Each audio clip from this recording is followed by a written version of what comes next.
A gente está de volta com o nosso programa, inclusive destacando as ações preventivas na área da saúde também. Falando em saúde, é o nosso quadro.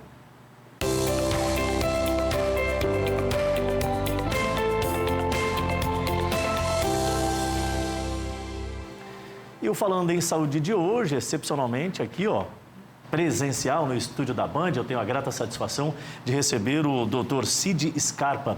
Ele é urologista e também um dos grandes profissionais renomados que faz parte do quadro efetivo lá do Complexo Hospitalar Central. Dr. Cid, muito boa tarde, que honra recebê-lo aqui no estúdio.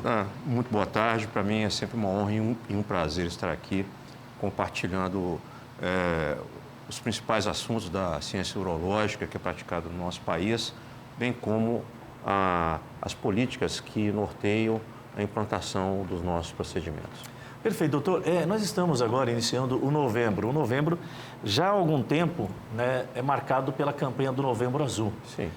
É importante, é claro que é um assunto que precisa ser debatido constantemente, porque eu acho que quanto mais a gente fala sobre determinadas questões, mais evidente fica a necessidade de se dar atenção para aquilo que é falado, principalmente se tratando dos homens, que tem certo tabu em tocar em determinados assuntos, e quando se trata da ação preventiva do câncer de próstata, é também algo muito forte. Eu creio que isso vem evoluindo com o passar do tempo, a gente tem conseguido flexibilizar um pouquinho mais a mente do homem, mas ainda estamos muito longe do que seria necessário. O senhor, na condição de profissional, nesse segmento, o senhor tem observado avanços em buscas do cuidado com a saúde preventiva, em se tratando do homem especificamente? Sem dúvida. Há 25 anos atrás, 25 anos atrás, a Sociedade Brasileira de Urologia, associada às grandes instituições que tratam de câncer no Brasil, né? A USP, o Hospital de Câncer de Barretos, o Instituto Nacional o INCA, né? O Instituto Nacional do Câncer, né? Para dar até um caráter multicêntrico aos estudos, às ações, ele iniciou uma campanha para permitir uma prospecção mais precoce do câncer de próstata, não só dentro da faixa etária que tem mais incidência, que é dos 69 dos 67 aos 89 anos, mas em idades mais precoces, né? Atingindo até pacientes de 45 anos em diante. E isso rendeu frutos. Hoje nós temos apesar de a estatística dentro do Brasil ainda é algo que tem... o registro no Brasil, ele não é eficiente, ele é um sub-registro daquilo que acontece. Hoje nós conseguimos fazer mais de 200 mil diagnósticos de câncer de próstata por ano, né, de eventos de câncer de próstata por ano.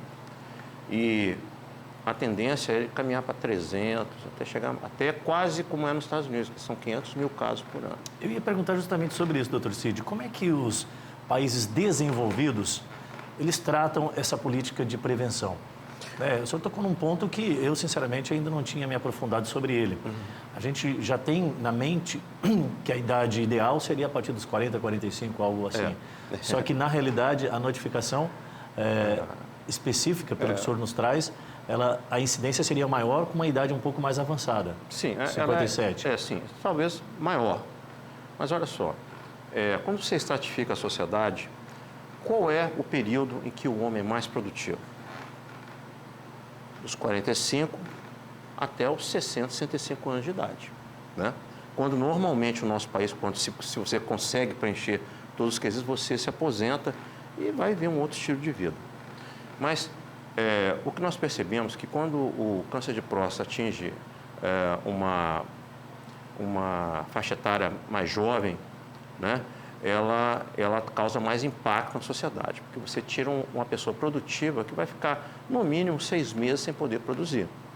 E o Estado, né, ele vai gastar para procurar salvar a vida desse paciente e prolongá-la. Aí entram vários aspectos políticos,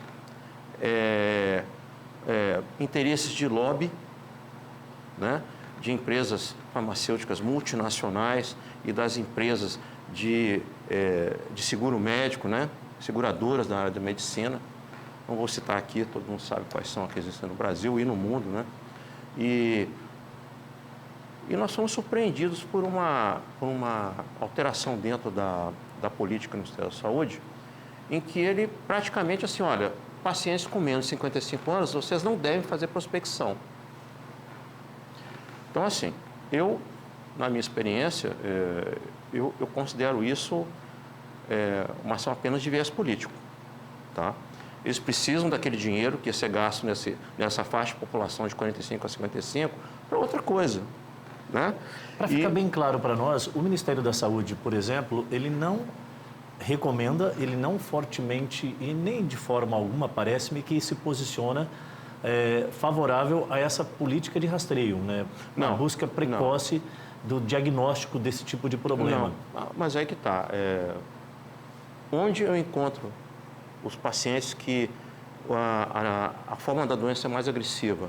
São os pacientes mais jovens, são os pacientes que ainda produzem, não é? E o que aconteceu? Eu posso dizer que dentro desses 200 mil casos, 70, 80% deles, 70, 80 mil desses casos são pacientes com menos de 55 anos de idade. E eu considero, assim, uma tolice. Qualquer um pode cometer uma tolice, né?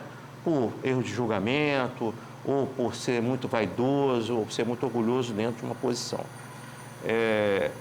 Eu acho que nós vamos retroceder em termos de política pública em relação ao câncer de próstata no Brasil. Nós vamos voltar a 25, 30 anos atrás, quando era tudo subdiagnosticado, subnotificado e subtratado, né? Os Estados Unidos, em 2010, tomaram uma atitude semelhante à nossa, que foi feita esse ano, através dessa instrução normativa do Ministério da Saúde. O que aconteceu? Em 5 anos, eles voltaram à estatística, que era muito ruim, de 20 anos atrás. Eles tinham conseguido uma melhoria no aspecto do diagnóstico precoce e do tratamento. Então, tudo isso envolve muitos interesses, né? O que é mais fácil? Você desenvolver uma técnica ou um medicamento para você curar uma doença, aquele paciente não ter mais nada dele, ou você fazer um medicamento que prolonga a vida dele enquanto você usar o remédio? O que é mais lucrativo? Entendeu? O que é que vai dar mais dinheiro para essas instituições, né? Louvável, acho que você tem uma medicação para tratar de um paciente que tem um câncer avançado, metastático, já tem um prognóstico fechado, você prolongar a vida dele por 10, 15, 20 anos, ótimo, eu acho extremamente válido. Mas você deixar de lado isso e não procurar curar os pacientes mais jovens que vão desenvolver a doença. Eu já tive paciente aqui com 37 anos, com 40 anos, 41, 42. E que desenvolveu a doença. Desenvolveu a doença. Por que eles foram diagnosticados? Porque eles foram instados, estimulados a procurar o diagnóstico precoce, através das campanhas das organizações não governamentais e a tímida campanha que o governo sempre fez, né? É sempre tímida. Se levar em consideração a relevância que se tem em tudo isso e o número efetivo de subnotificações, que mesmo assim ainda ficam nas entrelinhas, muito provavelmente são muito maiores. Se nós tivéssemos algo mais imponente, mais claro, mais decisivo para o cidadão e com a contrapartida do Estado, nós poderíamos até ter uma perda num relativo tempo, 6 meses, um ano, de produtividade, mas ganharíamos uma longevidade extraordinária, porque a perspectiva de vida do ser humano tem crescido a cada ano. Sim. Hoje nós estamos à faixa de quê? 80 anos? Sim, no Brasil, 76 anos, né? 76, mas nos países desenvolvidos, onde você tem um acompanhamento mais próximo e tem acesso à informação, ultrapassa até a casa dos 80 anos. Então, ganharia-se a longo prazo. Mas é lamentável que a gente tem enfrentado em todos os meios onde se envolve a questão do interesse político, os viés, eles são, assim, relativos à ponta do nariz, né? O que me interessa agora. Exatamente. Imediatista, que é captação de recursos para você usar em outro setor. O que me surpreende é que o estudo que deu base para essa instrução normativa foi um estudo feito por uma pessoa que não é urologista, entendeu? Por um grupo de pessoas que não permitem que os tratamentos alternativos para as doenças da próstata não sejam implantadas no Brasil. E implantadas da seguinte maneira, que a ANS aprove, que a Anvisa aprove, entendeu?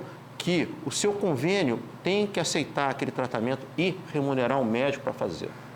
Então, é como se freasse isso. Quando você tem uma atitude dessas, é um retrocesso total, Eu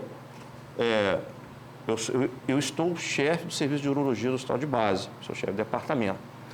Lá, a nossa política é prospecção a partir dos 45 anos.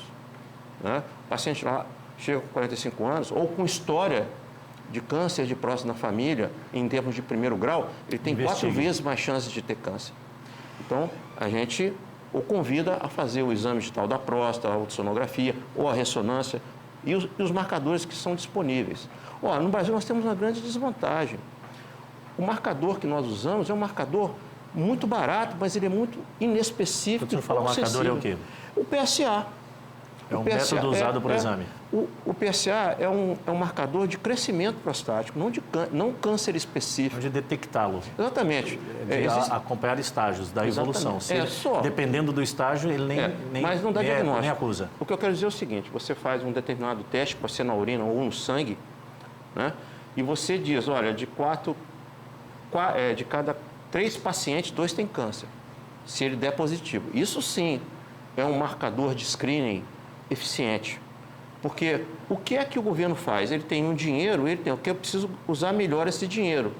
Então, por que você não faz prospecção abaixo de 45 anos? Porque realmente é muito baixo a incidência de câncer. Mas ela acontece. E uma pessoa que tem câncer é 100%. Né? Em termos de saúde pública, eu acho uma tolice. Olha, eu não vou dizer nem que é um erro, uma tolice, é um erro de julgamento muito ruim.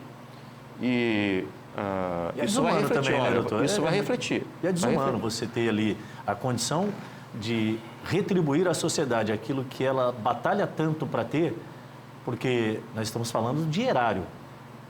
E tudo é mantido através do suor de cada cidadão. Exatamente. Aí vem lá um indivíduo que tem o poder da caneta e de forma muito demagógica, porque ele tem a devida condição de ter os melhores acompanhamentos, diz assim, não, eu preciso fazer trampolim para outras questões que não devolver ao povo o que é do povo. O que nós poderíamos, com uma ótica que o senhor tem, a experiência de vida e essa parte humana que o senhor demonstra para nós que tem também com o cidadão, com o ser humano, poderíamos fazer? Cobrar do representante é um fato, mas precisamos ter o conhecimento. Sim. O conhecimento nem sempre é levado, né? Lamentavelmente. Nós temos que democratizar o conhecimento. Exato. E ampliar o conhecimento. Acho que seria uma das fontes de força para tentar começar a colocar para uma discussão exaustiva esse ponto e para que outras gerações tenham esse benefício, porque o entrave é muito grande. O governo jamais vai fazer o que a gente quer se a sociedade não se organizar, ou a sociedade que já é organizada através das ONGs que trabalham dentro da área da saúde pública, não pressionem os representantes no Congresso Nacional ou mesmo o governo e o nosso serviço judiciário, né? Que toma, às vezes, decisões monocráticas, às vezes que são contrárias até à ciência.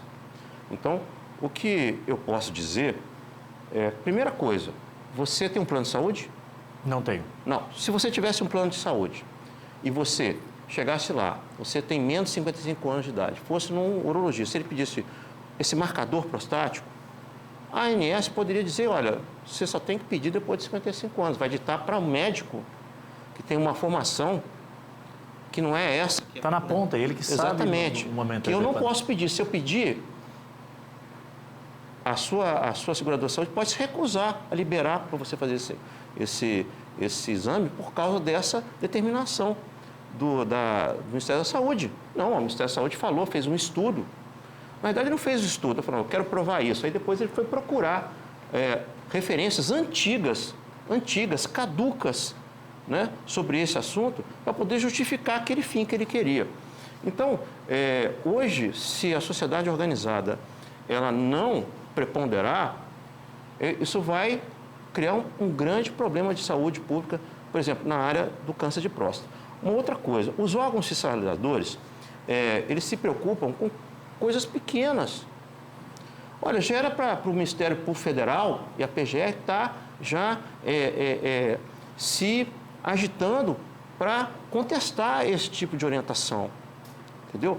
Já era para estar fazendo ação porque um determinado governante falou uma coisa no discurso, isso aí são muito eficientes. Agora, para uma coisa, para uma obscenidade, uma tolice dessas, eles estão quietinhos, eles não fazem nada. Se preocupam que você não opera fimose, porque a gente não tem nem vaga no hospital para operar o resto, como é que você vai preocupar com isso? Eu estou falando bem claro aqui para você, porque é o meu dia a dia, né? Por que não tem vaga no ambulatório? Porque não se contrata médico urologista. E nós trabalhamos no regime de 40 horas. Se eu botar um urologista para trabalhar muito, mas e não remunerado, isso caracteriza o quê?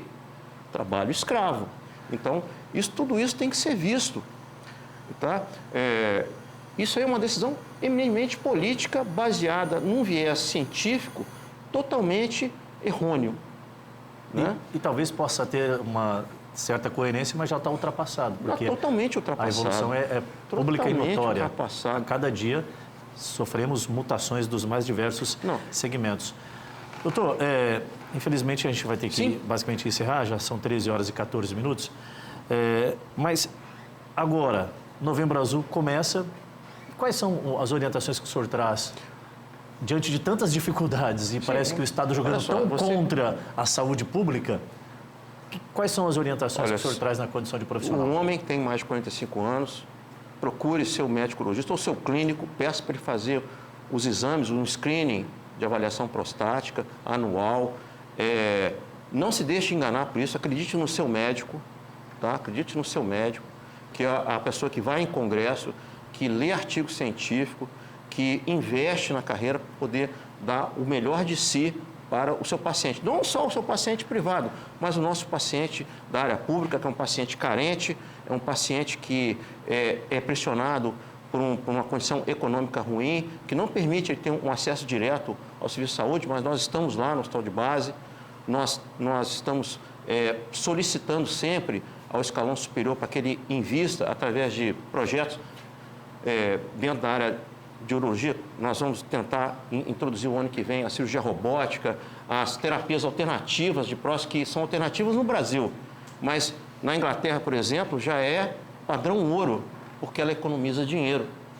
Então, é isso que eu insto a população masculina, que ela procure. Inclusive, nós teremos no Hospital do Amor um programa de prospecção de graça, gratuito, só você comparecer lá, você vai ser submetido aos exames para você fazer a prospecção precoce do câncer de próstata.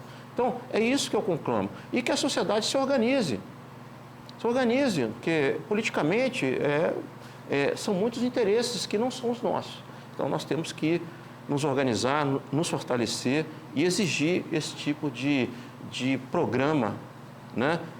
Dentro de uma justiça social e dentro de um rigor científico bem determinado. Perfeito. Satisfação demais receber hoje aqui de forma presencial o nosso quadro Falando em Saúde, o Dr. Cid Scarpa. Ele é urologista, chefia o departamento de urologia do Hospital de Base e é também um dos grandes profissionais, o qual a gente tem a grata satisfação de ter a parceria lá do Complexo Hospitalar Central. Muito obrigado pela vinda, um bom feriado para o senhor. É imensurável a gratidão que nós temos. Num feriado, o senhor dispor do seu tempo para vir aqui ao estúdio, compartilhar a insatisfação que o senhor tem com a inoperância do sistema e a falta de vontade, inclusive, de investir na saúde preventiva do cidadão. É muito importante isso. Eu sigo Isaías. Meu Deus, nós temos um problema. Quem você vai mandar? Mandai a mim. Eu vou. Eu estou aqui. Perfeito. E a gente agradece demais. O assunto é aqui na tela da Band.